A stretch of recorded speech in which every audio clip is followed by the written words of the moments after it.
Good morning all of you. Welcome you all student in our accent online class. आज की हमारी class है class second के लिए और आज का हमारा सब्जेक्ट है हिंदी। तो आज हम हिंदी व्याकरण पढ़ेंगे। जैसा कि बच्चों आप जानते हैं कि पिछली क्लास में हमने हिंदी व्याकरण की बुक में से फर्स्ट चैप्टर आधा लर्न किया था और उसके अंदर से ही क्वेश्चन आंसर किए थे। आज हम उसके आगे से पढ़ेंगे। तो अपन ने यहाँ तक पढ़ा था पेज नंबर 7 को, यहाँ तक पढ़ लिया था। मानसी पानी पी रही यहाँ तक पढ़ लिया था। आज हमारी भाषाएं से स्टार्ट करेंगे। तो बच्चों आप भी अपनी हिंदी की बुक निकालिए और मेरे साथ साथ पढ़ने की कोशिश कीजिए। हमारे देश में अनेक प्रकार की भाषाएं बोली जाती हैं। उदाहरण हिंदी, तमिल, पंजाबी, गुजराती, मराठी, मलयालम। तो आपको पता ही है हमारी राष्ट्रभाषा कौन सी है, हिंदी।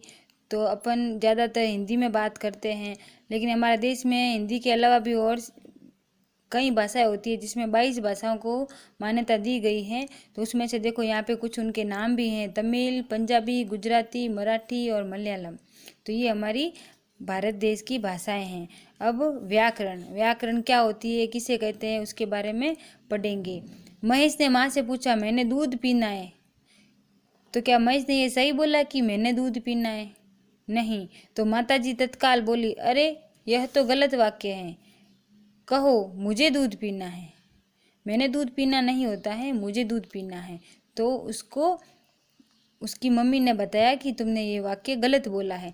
इस प्रकार हम कभी कभी अशुद्ध अथवा गलत भाषा का प्रयोग कर देते हैं, परंतु कैसे हमें पता चले कि कौन सी भाषा शुद्ध है और कौन सी भाषा अशुद्ध है? तो व्याकरण भाषा को सही तरीके से बोलना, सुनना, पढ़ना, लिखना एवं समझना सिखाता है। तो व्याकरण की मदद से ही हमें ज्ञात होता है कि कौन सा शब्द अथवा कौन सा वाक्य शुद्ध है या अशुद्ध है। ठीक है बच्चों। तो जिस विधि से हम भाषा को शुद्ध बोलना, लिखना है, पढ़ना सिखाते हैं उसे व्याकरण कहते हैं। व्याकरण किसे कहते हैं? जिस विधि से हम भाषा को शुद्ध बोलना, लिखना, पढ़ना सीखते हैं उसी को ही व्याकरण कहते हैं। व्याकरण की मदद से हमें यह पता चलता है कि कौन सा शब्द, कौन सा वाक्य गलत है या सही है। तो ठीक है बच्चों, आज का आपका ये चैप्टर हो गया कंप्लीट। आधा अपन ने पिछले क्लास में पढ़ा था और ये आज हो गया अब आज का होमवर्क।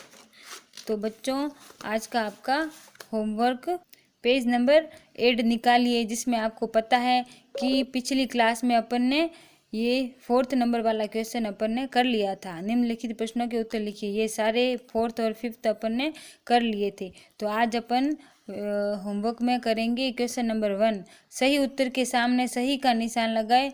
क्वेश्चन नंबर 2, ये 3 नहीं है, ये 2 है। सही वाक्य पर सही का अथवा गलत पे गलत का निशान। तो ये दोनों क्वेश्चन आज के हमारे होमवर्क है। क्या है? किसी के कान में कोई बात कैसे कही जाती है, मौखिक या लिखित? मौखिक, तो मौखिक के सामने राइट करना है। कोई कहानी किस प्रकार लिखी जाती है, कहानी को अपन लिख सकते हैं, तो फिर लिखित।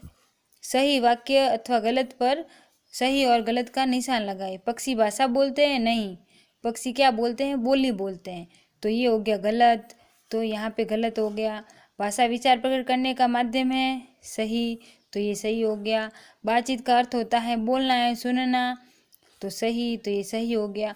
तो बच्चों आज का आपका होमवर्क यही है, फर्स्ट और ये सेकेंड आपको अपनी नोटबुक में लिखना है। ठीक है। और ये रचनात्मक कार्य हैं, ये आपको अपनी इसी बुक के अंदर ही करना है। टर टर कौन बोलता है? मेंढक, तो मेंढक को ऐसे टर टर से मिलाना है। मैं कौन बोलती है? बकरी, तो बकरी को ऐसे मैं से मिलाना है। भोंभो कौन करता है? कुत्ता, तो कुत्ते को भोंभो से मिलाना है। म्याऊं म्याऊं कौन करती है? बिल्ली, तो म्याऊं म्याऊं को बिल्ली से मिलाना है। तो इस प्रकार आपका ये रचनात्मक कार्य वाला इसी बुक के अंदर ही करना है। ठीक है। तो आपको नोटबुक में फर्स्ट और सेकेंड क्वेश्चन करने हैं, जिसमें पहला है सही उत्तर के सामने सही लगाओ और दूसरा है राइट रॉन्ग। ठीक है। Thank you.